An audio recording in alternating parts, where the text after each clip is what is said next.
وبركاته. الحمد لله نحمده ونستعينه ونستغفره ونعوذ بالله من شرور أنفسنا ومن سيئات أعمالنا. من يهده الله فلا مضل له ومن يضلل فلا هادي له. ونشهد أن لا إله إلا الله وحده لا شريك له. ونشهد أن محمدا عبده ورسوله الذي أرسله بالحق بشيرا ونذيرا. ومن كان إلى الله بإذنه وسراجا منيرا. فقد قال الله تعالى في كلامه المجيد وفي فرقانه الحميد. أعوذ بالله من الشيطان الرجيم. بسم الله الرحمن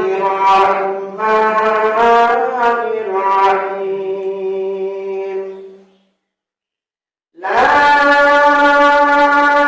إله إلا أنت سبحانك إني كنت من الظالمين. فاستجبنا له ونجيناه من الغم وكذلك ننجي المؤمنين. ইরাকের একটি জায়গা আছে, ওই সময় জায়গাটির নাম ছিল নোনোয়া। বর্তমানে ইরাকের ওই শহরটার নাম হয়েছে মুসেল। ইরাকের ওই মুসল শহরে আধুনিক একটা জাতি আছে, যেমন আমরা অনেকে জানি ইরাকের শিয়া সুন্নি সম্প্রদায় আছে। ওই সময় একটা জাতি ছিল মাতুরি। ওই মাতুরি জাতি 1 লক্ষ ইসরায়েলি সম্প্রদায়কে তারা বন্দী করে রাখছিল। তাদেরকে আল্লাহর ইবাদত করতে দেয় নাই, তাদেরকে বন্দী জীবন দশা তাদেরকে অতিবাহিত করতে হয়েছিল। তখন আল্লাহ রাব্বুল আলামিন ওই মাতুরি জাতিকে সংশোধন করার জন্য মহান আল্লাহ তাআলা ইউনূস আলাইহিস সালামকে পাঠান। মহান আল্লাহ রাব্বুল আলামিন পবিত্র কোরআনে বলেন, ওয়া ইন্না ইউনূসা লামিনাল মুরসালিন। আল্লাহ রাব্বুল আলামিন বলেন, আমি মাতুরি জাতিকে সংশোধন করার জন্য আমার বান্দা আমার নবী ইউনূস আলাইহিস সালামকে তাদের মাঝে প্রেরণ করলাম। ওই জাতিকে সংশোধন করার জন্য আল্লাহ রাব্বুল আলামিন ইউনূস নবীকে পাঠাইলেন। ইউনূস আলাইহিস সালাম এই সম্প্রদায়ের মাঝে এসে আল্লাহ রাব্বুল আলামিনের তাওহীদের বাণী দাওয়াত দেওয়া বলেন, ও মাতুরি সম্প্রদায়, তোমরা ইসরায়েলের বন্দী দশার মধ্যে তোমরা মুক্ত করে দাও, আল্লাহ রাব্বুল আলামিনের ইবাদত করো, শিরক তোমরা বর্জন করো। মাতুরি জাতি ইউনূস আলাইহিস সালামের দাওয়াত গ্রহণ করল না, বরং তারা তাদের নাফরমানি মাথা বানিয়ে দিল। তারা ইউনূস আলাইহিস সালামের দাওয়াতকে গ্রহণ করল না। ইউনূস আলাইহিস সালাম দেখলেন যখন তাদেরকে এত বোঝানোর পরে এই মাতুরি সম্প্রদায় আমার দাওয়াত গ্রহণ করতেছে না, সৃষ্টিকর্তা আল্লাহ রাব্বুল আলামিনের ইবাদত তারা করতেছে না, আমার সাথে শিরক করে। তখন ইউনূস আলাইহিস সালাম তাদেরকে বললেন, তোমরা যদি আমাকে নবী হিসেবে কবুল না করো আর আল্লাহকে তোমাদের সৃষ্টিকর্তার হিসেবে কবুল না করো, আগামী 3 দিনের পরে তোমাদের উপর আল্লাহ গজব নাযিল করবেন। ইউনূস আলাইহিস সালাম তাদেরকে বলল, তোমরা যখন আমাকে নবী হিসেবে মানতেছো না, আল্লাহকে কবুল হিসেবে মানতেছো না, তাহলে আমি তোমাদেরকে সাক্ষাৎ দিয়ে দিলাম, আগামী 3 দিনের মধ্যে তোমাদের উপরে আল্লাহ জানিয়ে দিলেন। এই কথা বলার পরে ইউনূস আলাইহিস সালাম 3 দিন পরে যখন এই ইরাকের মাসুর শহর থেকে বেরিয়ে অন্য এলাকায় চলে যাচ্ছেন, কারণ এখন তো বদর হবে। যখনই 3 দিনের পরে বদরের আবার আসলো, আকাশে যখন কালো মেঘ আসলো, তখন ওই মাতৃ জাতি পরামর্শ করে তারা বলল, এতদিন আমরা মুসলমানদের দাওয়াতকে কবুল করি না, কিন্তু এখন দেখা যাচ্ছে মুসা আলাইহিস সালামের কথা মতো আমাদের উপর গজব আসার সম্ভাবনা আছে। কারণ আকাশে যে মেঘের আওয়াজ আমরা দেখলাম, হয়তো আমাদের উপর ভালো প্রমাণিত করবেন। আসো আমরা আল্লাহ রাব্বুল আলামিনের কাছে তওবা করি। তারপর আকাশে মেঘ দেখলো, তখন সবাই এতদিন মুসা আলাইহিস সালামকে মানছে না, নবী হিসেবে গ্রহণ করছে না, আল্লাহকে প্রভু হিসেবে গ্রহণ করছে না। এখন তো তারা দেখলো যে বড়দের আওয়াজ তাদের কাছে আসছে, তখন তারা সবাই কৌশল অবলম্বন করলো। এই লোকরা যে সন্তান মায়ের স্তনে দুধ খাইয়া জীবিত থাকে, ওই ছোট ছোট সন্তান গুলাকে মায়ের কোল থেকে নিয়ে আনলো, এবং যে গাভী বাছুর দিছে, যে ছাগল বাচ্চা দিছে, ছোট ছোট ছাগলের বাচ্চা, গরুর বাচ্চা, এবং কি মহিলাদের ছোট নবজাতক বাচ্চা গুলাকে এক মাঠের মধ্যে নিয়ে রেখে দিল। ওই মাঠের মধ্যে তারা যে সন্তানগুলা মায়ের স্তনে দুধ খেয়ে পূরণ করে, আর গরুর বাচ্চাগুলা, ছাগলের বাচ্চাগুলা, ওগুলা মাঠের মধ্যে নিয়ে ভর্তি করে রাখলো। মানে বাচ্চারা চিৎকার দিতেছে মায়ের দুধ খাওয়ার জন্য, ওই দিকটা গরুর বাচ্চা চিৎকার দিতেছে তার মায়ের কাছে যাওয়ার জন্য, ছাগলের বাচ্চা চিৎকার দিতেছে তার মায়ের কাছে যাওয়ার জন্য। আর এই লোকগুলো এই মাঠের মধ্যে এগুলোকে ভর্তি করে তারা পাহাড়ের মধ্যে গিয়া সবাই পাহাড়ের মধ্যে আশ্রয় নিয়েছে। পাহাড়ের মধ্যে আশ্রয় নিয়ে এই লোকগুলো আল্লাহ কোরআনে বিদায় দিল। রব্বুল আলামিন আমরা তোমার নবী মুসা আলাইহিস সালামকে মানলাই, এতদিন আমরা বুঝতে পারছি না, আল্লাহ আমরা এখন বুঝতে পারছি, আমাদের উপর থেকে গজব তুমি করে সরাই দাও। রব্বুল আলামিন তুমি যদি এই গজবের উপর থেকে সরাই না দাও, আমার ওই মাটির মধ্যে ছোট ছোট সন্তানগুলো মায়ের দুধ না খেতে মারা যাবে, গরুর বাছুরগুলো দুধ না খেতে মারা যাবে, ছাগলের বাছুরগুলো দুধ না খেতে মারা যাবে। রব্বুল আলামিন এই বাছুরগুলো ছোট সন্তানগুলোকে বাঁচানোর জন্য আর আমাদের তওবাকে কবুল করে দয়া করে আমাদের উপর থেকে আসমানি গজব তুমি তুলে সরাইয়া দাও। আল্লাহ রাব্বুল আলামিন আমাদের রহমান মুহাম্মদ রাব্বুল আলামিন তাকে জান্নাত থেকে মুক্তি তওবা কবুল করে মুহাম্মদ রাব্বুল আলামিন গজবকে তুলে সরাইয়া দিলেন। তখন আল্লাহ আর গজব দিলেন না, আকাশে যে গজবের পক্ষে আসছিল এর কারণে অন্য একটা আল্লাহ সরাই দিলেন, তারা আল্লাহর প্রতি ঈমান আনলেন।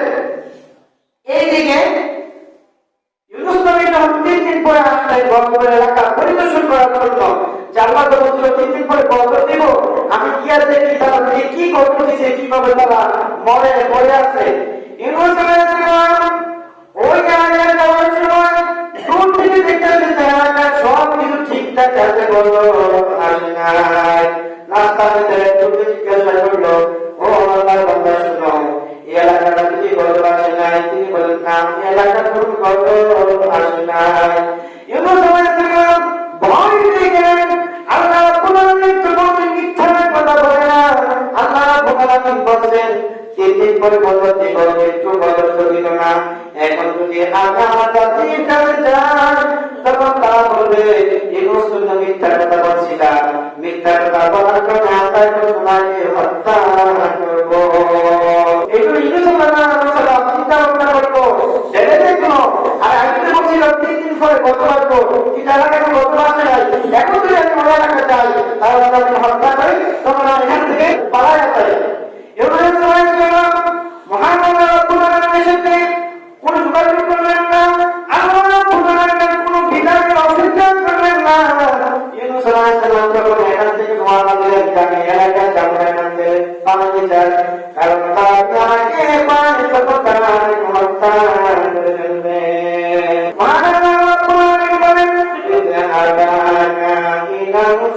ফুলকিল মাশহুর। ইউনূস আলাইহিস সালাম পারার জন্য নদী পার হওয়ার জন্য নৌকার মাঝে উঠলেন। ওই নৌকার মাঝে অনেকগুলো মানুষ ছিল এবং কি তাদের আসবাবপত্র ছিল অনেকগুলো থাকার কারণে নৌকাটা একবারে পরিপূর্ণ হয়ে গেছে। নৌকার মাঝে উঠার পরে নৌকা যখন নদীর মাঝখানে গেল, তখন নৌকা চলে না, সামনের দিকে যায় না, পেছনের দিকে যায় না, নৌকা একবারে স্থির হয়ে গেল। নৌকা এভাবে টলমল টলমল করতেছে। নৌকা একজন লোক যদি এখান থেকে নামায় না দিই তাহলে আমরা সবার না দেবো, এমনকি আমাদের নৌকার মধ্যে যত মাল আছে সবগুলা ধ্বংস হয়ে যাবে। তারা চিন্তা ভাবনা করলো, পরামর্শ করলো, আমরা লোক বেশি হয়ে গেছি, এখন এখান থেকে একজন যদি আমরা পাঁচ থেকে নামায় না দিই আমরা সবাই মারা দেবো, এর চেয়ে ভালো এর চেয়ে মারা যাবে। যখন তারা এমন পরামর্শ করলো, কেউ কে পানির মাঝে নামবে, নদীর পানি মাঝে, কারণ নদীর পানি মাঝে বড় বড় তিমি মাছ আছে, বড় বড় মাছ আছে, যদি নদীর মধ্যে ফালায় সাথে সাথে ওই মানুষকে তুলে ফেলবে। আল্লাহ আমিন বলেন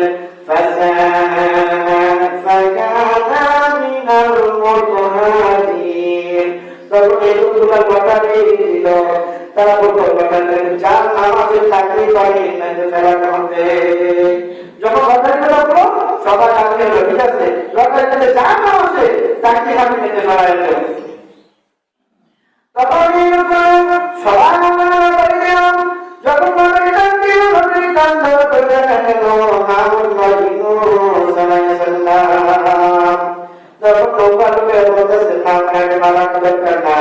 বদ্ধ মানুষের মতন দেখা যায়, সম্মানিত মানুষের মতন দেখা যায়, তাকে বলাবো না।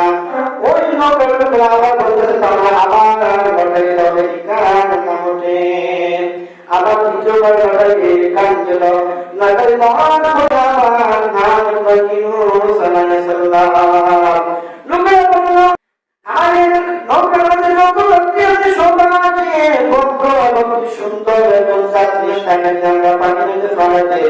আমরা মানতে পারি না, এটা কখনো মানবো না। তখন নৌকা বললো আচ্ছা ঠিক আছে, একবার পেল তোমার আবার এটা লড়াই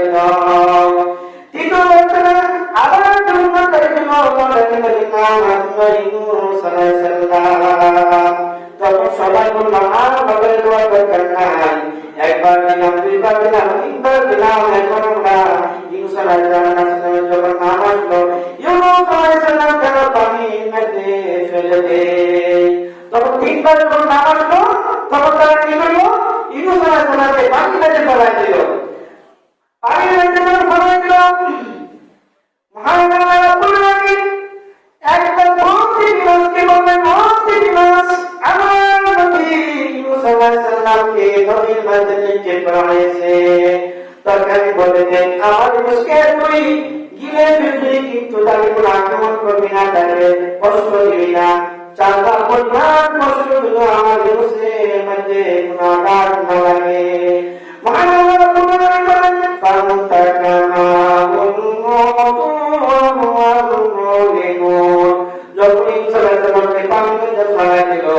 তখন সালামকে গিলে ফেলল। মাছের পেটে গেতে গেলেন, শোয়া অবস্থায় তিনি মনে মনে ভাবলেন মনে মরে গেছি। তখন থেকে হাত পালা আরম্ভ করলেন, থেকে হাত পালয়।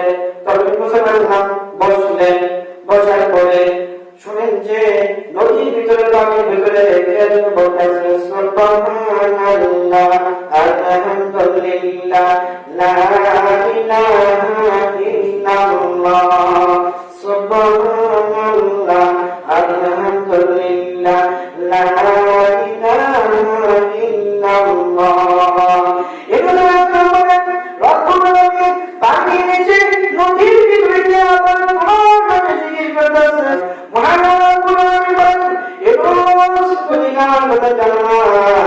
আকাশে জমিনে পানির নিচে যত কিছু আছে সব কিছু আমি আল্লাহর জিকির করে। পানির নিচে অনেক মুক্তা আছে, অনেক মুক্তা আছে, পাথর আছে, মাছ আছে, এগুলো আল্লাহ কোরআনের জিকির করতেছে। সাথে সাথে ইউনূস আলাইহিস সালাম আল্লাহু আকবার বলে মাছের ভিতরে নামাজ আরম্ভ করলেন। ইব্রাহিম আলাইহিস সালাম মাছের ভিতরে নামাজ আরম্ভ করে সিদ্ধান্ত আল্লাহ রাব্বুল আলামিনকে বলতেছে, রব্বুল আলামিন আমি এমন জায়গার মধ্যে মসজিদ বানালাম, নামাজের মসজিদ বানালাম, পৃথিবীর কোন মানুষ কোন নবীও মসজিদ বানায় নাই। রব্বুল আলামিন মাছের ভিতরে এসে আমি তোমার কবুলি নাই। যখন নবী সাল্লাল্লাহু আলাইহি ওয়াসাল্লামকে পানিতে নামানো শিখাবে, সকালে ছিল রাত্রে বেলা, আবার আপনার পানির ভিতরে গেলেন একটা অন্ধকার, রাতের অন্ধকার, পানির নিচের অন্ধকার, আবার মাছের পেটের ভিতরে একটা অন্ধকার, এই তিনটা অন্ধকার এই মুসলমান বললেন। তখন মুসলমান বললেন ফানাদা ফিল যুলুমাতি আল্লা ইলাহা ইল্লা আনতা সুবহানাকা ইন্নী কুনতু মিনাজ জালিমিন। আল্লাহ তোমার বলেন এই মুসলমান তিনটি অন্তরের ভিতর থেকে আল্লাহ রাব্বুল আলামিন কি বললেন এই মুসলমান বলেন লা ইলাহা ইল্লা আনতা আল্লাহ তুমি ছাড়া কোনো মাবুদ নাই, সুবহানাকা আমি আল্লাহ তোমার প্রশংসা করতেছি, ইন্নী কুনতু মিনাজ জালিমিন তুমি আমাকে ক্ষমা করে দাও, আমাকে যদি ক্ষমা করে না দাও তাহলে আমি জান্নাতের অন্তর্ভুক্ত হয়ে যাব। এইভাবে এই মুসলমান নাসির পেটের ভিতরে আল্লাহ রাব্বুল আলামিনকে এইভাবে জিকির করতে লাগলেন, লা ইলাহা ইল্লা আনতা সুবহানাকা ইন্নী কুনতু মিনাজ জালিমিন।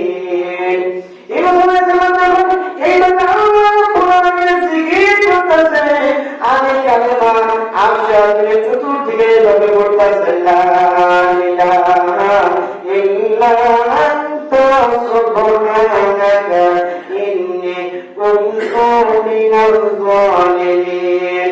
মাছের ভিতরে এই মুসলমান জিকির করতেছে, আর ওই জিকিরগুলো আল্লাহ রাব্বুল আলামিন আশহাদু চতুর্দিকে এভাবে করতেছে করতেছে।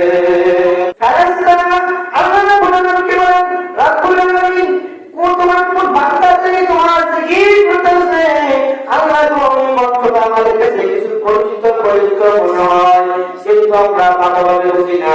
তার কারণ হয়েছে এই কণ্ঠটার মধ্যে অনেক ভয় কে তোমাকে ডাকতেছে, আর এই আওয়াজটা অনেক দূর থেকে আসতেছে। আল্লাহ এর তোমাকে ডাকতেছে, তুমি তাকে ক্ষমা করে দাও।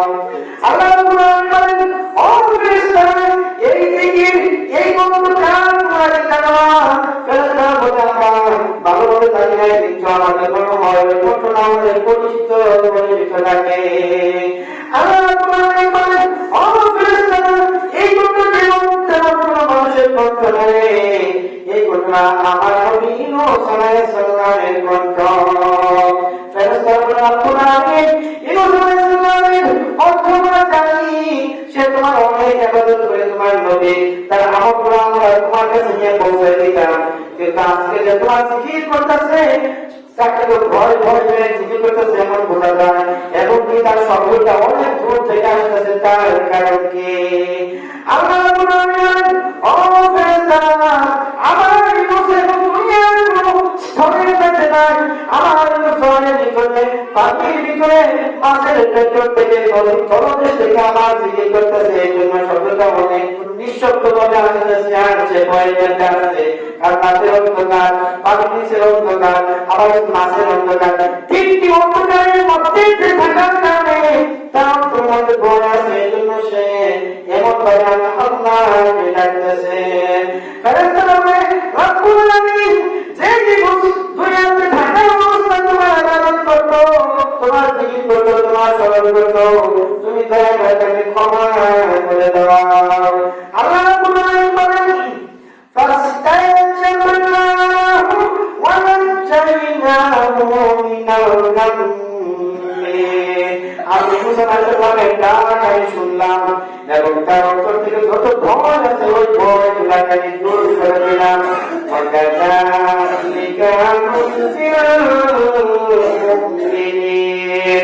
আমি আল্লাহ রাব্বুল আলামিন বললাম, দুনিয়াতে যত মানুষ বিপদ করবে, বিপদ মানুষের বিপদ গুলাই আমি দূর করে দেব। এই মুসলমানরা এই মাছের পেটের ভিতরে যা বলল লা ইলাহা ইল্লা আনতা সুবহানাকা ইন্নী কুনতু মিনাজ জালিমিন। আল্লাহ তুমি ছাড়া আমার কোনো মাবুদ নাই, আর তুমি তোমার পবিত্রতা ঘোষণা করতেছি, আমি অপরাধ করেছি, আমাকে যদি ক্ষমা না করে দাও তাহলে তাদের জান্নাতে অন্তর্ভুক্ত হবো। এই জন্য আল্লাহ রাব্বুল আলামিনকে ডাক দিলেন, আল্লাহ রাব্বুল আলামিন তাকে ক্ষমা করে দিলেন। তারপর আল্লাহ রাব্বুল আলামিন বলেন ফাস্তাজাবনা লাহু ওয়া নাজ্জায়নাহু মিনাল গাম্মি ওয়া কাযালিকাল নুনজিল মুমিনিন। এইভাবে আমি সাল্লাল্লাহু আলাইহি ওয়াসাল্লামের ডাক শুনলাম, তার ঘর থেকে দূর করে দিলাম এবং তাকে আমি মুক্ত করে দিলাম। আর দুনিয়ার কোন মানুষ যদি বিপদে পড়ে আল্লাহ রাব্বুল আলামিনকে ডাকে এই দোয়া দিয়া, তাহলে আল্লাহ রাব্বুল আলামিন তাকে বিপদ দূর করে দিব। তিরমিজি শরীফের 3555 হাদিস রাসূলুল্লাহ সাল্লাল্লাহু আলাইহি ওয়াসাল্লাম বলেন, আমার উম্মতের মধ্যে কেউ যদি বিপদে পড়ে এই মুসা আলাইহিস সালামের দোয়া করে তাহলে আল্লাহ রাব্বুল আলামিন তার বিপদকে দূর করে দিবেন। আল্লাহ রাব্বুল আলামিন বলেন লা লাবিসনা ফি বাতনি ইলা ইয়াউমি ইউবআসুন। ইউনূস আলাইহিস সালাম যদি মাছের ভিতরে থেকে আমার দিকে না করতো, আমাকে যদি না ডাকতো, তাহলে তার কি হতো তোমরা শুনো। আল্লাহ রাব্বুল আলামিন বলেন ফানাতাযনাহু বিল আরওয়াহি ওয়া হুয়া সামিন। আল্লাহ রাব্বুল আলামিন বলেন ইউনূস আলাইহিস সালাম মাছের ভিতর থেকে আমাকে ডাকলো, আমি যখন তার ডাক কবুল করলাম আর মাছকে বললাম মাছ আমার বিরুদ্ধে তুই উপলিয়ে এমন এক জায়গার মধ্যে দেখে দাও। ইউনূস আলাইহিস সালামের জলের মধ্যে গিয়ে পড়ে ইউনূস আলাইহিস সালামকে মাছ এমন ভাবে উপলিয়ে ফেলাই দিল, ওই নদীর ভিতরে বাতাসের মধ্যে ইউনূস আলাইহিস সালাম পড়ে গেল। মাছের ভিতরে আলো বাতাস ছিল না, তোমার শরীরের পশমগুলো পড়ে গেছিল, শরীরের চামড়া একটা সাদা হয়ে গেছিল। তখন ইউনূস আলাইহিস সালামের গায়ের মধ্যে যখন মাছি বসার মতো এরকম একটা পরিস্থিতি হলো, তখন ইউনূস আলাইহিস সালামের চরণে মারা গেলেন। তখন আল্লাহ রাব্বুল আলামিন বলেন ওয়া আনবাতনা আলাইহি শাজারাতান মিন ইয়াকতিন। আল্লাহ রাব্বুল আলামিন বলেন ইউনূস আলাইহিস সালামের চরণে মধ্যে ছড়াইলাম, এরপর তার গায়ে মশা মাছি বসতে পারে এবং এই সূর্য আলো লাগলে তার সমস্যা হবে। তাই ইউনূস আলাইহিস সালাম রুগ্ন হয়ে গেল, অসুস্থ হয়ে গেল। তখন আল্লাহ রাব্বুল আলামিন একটা লাউ গাছ তৈরি করলাম। লাউ গাছ তৈরি করছে এই জন্য যে লাউ গাছের পাতা লাগে মোড়ায়, লাউ গাছের পাতা থেকে কাটা থাকে না, লাউ গাছের পাতার মধ্যে মাছি বসে না।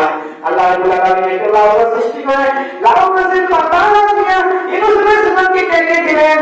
ইউনূস আলাইহিস সালামকে ডেকে দিলেন যাতে করে ইউনূস আলাইহিস সালামের গায়ের মধ্যে মশা মাছি না বসে এবং সূর্যের তাপে ইউনূস আলাইহিস সালামের কোনো ক্ষতি না হয়। এখন ইউনূস আলাইহিস সালামের খিদা লাগে, কি করে তার ক্ষুধা দূর করলেন আল্লাহ রাব্বুল আলামিন। জঙ্গল থেকে হরি অথবা একটা গাড়ি পাঠাইলেন, যে গাড়ি ঘুরতে যে হরি ঘুরতে থাকে পানি পান করে ওই সরের মধ্যে আসিয়া তার পা গোলা ধরে সরাই দিয়া গোলা গোলা ইউনূস আলাইহিস সালামের মুখের মধ্যে প্রবেশ করে না। ইউনূস আলাইহিস সালাম চারটা বলে সুবহানাল্লাহ মুহাম্মদ রাসূলুল্লাহ। এইভাবে ইউনূস আলাইহিস সালামকে তাকে সুস্থ করলেন, ভালো করলেন। যখন আল্লাহ রাব্বুল আলামিন ইউনূস আলাইহিস সালামকে লাউ গাছের ছায়া দিয়া এবং গাড়ি দুমুখে যখন পরিপূর্ণ সুস্থ করলেন, তখন আল্লাহ রাব্বুল আলামিন বলেন ওয়া আরসালনাহু ইলা মিআতিল আলফিন আও ইয়াজিদুন। যখন ইউনূস আলাইহিস সালাম পরিপূর্ণ সুস্থ হলেন তখন আমি তাকে আবার ওই কাউমের কাছে পাঠাইলাম। ওই কাউমের এক লোক এবং কি এক লোক থেকে কিছু বেশি লোক ছিল, ওই লোকদের কাছে ইউনূস আলাইহিস সালাম আল্লাহ রাব্বুল আলামিন দাওয়াত দিলেন। দাওয়াত করে তারা আল্লাহ রাব্বুল আলামিন বলেন ফাআমানু ফামাত্তানাহু ইলাহি। যখন ইউনূস আলাইহিস সালাম আবার কওমের মধ্যে গেলেন, কওমের মানুষগুলো যখন দাওয়াত দিলেন তার সাথে আল্লাহ রাব্বুল আলামিনের প্রতি ইমান এবং কি ইউনূস আলাইহিস সালামের প্রতি ইমান নয়। ইউনূস আলাইহিস সালাম যারে ওই লোকগুলো ইউনূস আলাইহিস সালামকে কখনো কখনো ভয় করতেছে, কারণ তার আগে ইমান ছিল, তওবা ছিল। তারা সবাই ইউনূস আলাইহিস সালামকে খুঁজতেছে, হায়রে যে ইউনূসকে আমরা না মানার কারণে আমার উপর লোভ আসলো, ওই ইউনূসকে তো আমরা খুঁজে পাই না, তিনি কোথায় আছে? ইউনূস আলাইহিস সালামকে তাদের খুঁজতেছে। তারপর ইউনূস আলাইহিস সালাম তাদের সামনে গেল, তারা সবাই ইউনূস আলাইহিস সালামের কাছে ঈমান আনলো। এইভাবে মহান আল্লাহ রাব্বুল আলামিন ইউনূস আলাইহিস সালামের মাধ্যমে 1 লক্ষ এবং কি তার চেয়ে বেশি কিছু লোককে হেদায়েত দান করলেন। এই ঘটনা বলার কারণ হচ্ছে যখন আমরা পরিপূর্ণ তওবা করব, তখন আল্লাহ রাব্বুল আলামিন আমাদের উপরে যে গজব দেওয়ার নির্ধারিত করেছিলেন, ওই গজব থেকে আল্লাহ রাব্বুল আলামিন আমাদেরকে হেদায়েত দিবেন, আমাদেরকে মুক্ত করবেন। কারণ ওই লোকরা কি দেখে কৌশল করলো, যে সন্তান মায়ের দুধটা ওই সন্তানটা আলাদা মাটির কাছে রেখে দিল, গরু ছাগলগুলো রেখে দিল, এইদিকে গরু ছাগল চিৎকার করতেছে, সন্তানগুলো মায়ের দুধ চিৎকার করতেছে, আর এই যে লোকগুলা বুঝেগুলো ছিল সবাই পাখা উঠাইয়া আল্লাহ ডাকতেছে, আল্লাহ তুমি যে আমাকে ক্ষমা না করো, তাহলে আমরা ওই সন্তানগুলাকে তার মার কাছে ফিরে দেবো না, ওই ছাগল এবং গরুর বাছুরগুলাকে তার মার কাছে ফিরে দেবো না, তখন একান্তে একান্তে মারা যেত। আল্লাহ গো তুমি আমাদের থেকে এই গজব দূর করে দাও, আমরা ইমান আনলাম। এইভাবে খাঁটি তওবা করার কারণে আল্লাহ রাব্বুল আলামিন তাদের থেকে এইভাবে গজব দূর করে দিলেন। অতএব আমরা যদি এইভাবে গজব আসার আগে আল্লাহ রাব্বুল আলামিনের তওবা করি, আমার জন্য গজব আসবে না। আল্লাহ রাব্বুল আলামিন বিভিন্ন সময় বিভিন্ন গজব দিয়ে থাকেন। আবার এখন নতুন করে একটা খবর আসছে, এতদিন আমার গত 19 সালে ছিল করোনা, একটা ভাইরাস ছিল না, নতুন আর একটা ভাইরাস আসতেছে, এটা তো সব কিছু ছড়াইতেছে। এখন যদি আমরা এই ভাইরাস থেকে বাঁচার জন্য আমরা যদি তওবা করি, তাহলে আল্লাহ রাব্বুল আলামিন ওই ভাইরাস থেকে আমাদেরকে হেফাজত করবেন।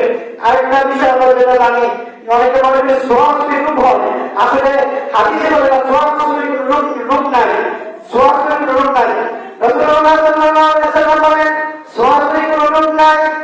এক নবী সাল্লাল্লাহু আলাইহি ওয়াসাল্লামের সামনে বসলো, তিনি বললেন ইয়া রাসূলুল্লাহ ইয়া হাবিবাল্লাহ, আপনি ওই সোয়াশরীর রূপ নাই, আমার একটা উটের মধ্যে রূপ ছিল, পরে সবগুলো উটের মধ্যে রূপ হইল। নবীজি বললেন তোমার একটা উটের মধ্যে রূপ ছিল, পরে সবগুলো উটের মধ্যে রূপ ছিল, সবগুলো উটের মধ্যে রূপ হচ্ছে, এগুলো তুমি বলতেছো সোয়াশরীর রূপ। ও রাসূলুল্লাহ, তাহলে তুমি বলো প্রথম উটের মধ্যে কোথা থেকে রূপ আসলো? যে সোয়াশরীর থাকতে পারে প্রথম উটের মধ্যে সোয়াশরীরটা করতে আসলো, এটা তো না মন্ত্রণা ছিল না, আল্লাহ এইভাবে বলতে। অর্থাৎ করোনা ভাইরাস আসছে, অনেক মানুষ মারা গেছে, বাংলাদেশে কিছু মানুষ মারা গেছে, আল্লাহ আমাদেরকে হেফাজত করছে। আবার একটা নতুন ভাইরাস আসছে, এই ভাইরাস থেকে বাঁচার জন্য আমরা একটা দোয়া আছে, আল্লাহুম্মা ইন্নী আউযু বিকা মিনাল বালাসি ওয়াল জুনুনি ওয়াল জুদামি ওয়া মিন সাইয়্যিল আসকাম। এই দোয়াটা পড়লে সব ধরনের ভাইরাস, সব ধরনের মহামারী থেকে আল্লাহ রাব্বুল আলামিন মানুষকে হেফাজত করে। আর আজকে এই ঘটনা থেকে শুনলাম সবথেকে যত বড় বড় বিপদ আসবে আমাদের উপরে, সবথেকে বড় বড় আছে লা ইলাহা ইল্লা আনতা সুবহানাকা ইন্নী কুনতু মিনাজ জালিমিন। এটাকে আমার বেদাত বানাইছে, তার মূল্য 100 বার, 200 বার, 1000 বার, 40 জন হুজুরাতে, 5 জন হুজুরাতে, একজন অসুস্থ, সবাই মিলে হুজুরা বলছে লা ইলাহা ইল্লা সুবহানাকা ইন্নী কুনতু মিনাজ জালিমিন। আচ্ছা আমি কি বলি লা ইলাহা ইল্লা সুবহানাকা ইন্নী কুনতু মিনাজ জালিমিন, আমি আমার কাছে বলতাছি যে আল্লাহ তুমি ছাড়া তো মাবুদ নাই, তুমি পবিত্র, আমি জায়গা লক্ষ্য করতেছি, এই লোকটা কি হুকার করে, তার বিবেকটা দিতে না বলতেছি, আমাদের বিবেক নাই, জ্ঞান নাই, এটা তার দেখবে তার জায়গা রাখবো, আর কোনো পিঠে না সুস্থ করে কি কাজ রাখবো, এরকম কোনো ইসলামের বিধান নাই। স্বাগত করতাম, জ্বালানি করতাম, শাখা করতাম, সব বিধান, এগুলো থেকে আমরা মুক্ত থাকি। আল্লাহ শিক্ষা দিচ্ছেন, একা একা রাখতেছেন, আল্লাহ শুনছেন, আমরা একা একা বিপদে বলে আল্লাহকে রাখবো। লা ইলাহা ইল্লা আনতা সুবহানাকা ইন্নী কুনতু মিনাজ জালিমিন। সবাই করে সব কুফর আসলে বিপদ আসলে হিন্দু করে, মুসলমান করে, কাফের করে, যখন আল্লাহ বাঁচায় বিপদ থেকে, তখন আমরা শিরিক করে কিভাবে আল্লাহ বাঁচাইছে। আমার আব্বা এই বলটা উঠেছিল, রসুলের মালা দিয়েছিল, আটটা থেকে আল্লাহ তো বার্তা, আমি তো বাঁচাইলাম, আপনি তো আমার আব্বার নতুন কারের ঘর দিছে, বিল্ডিং করতেছে, সাহায্য বসাতে হয়েছিল বাংলাদেশে কেন আবার শিরিক করে বলেন অতএব আমরা আমাদের জ্ঞান বুদ্ধি দিয়া আল্লাহ রাব্বুল আলামিনের ইবাদত করি শিরিক থেকে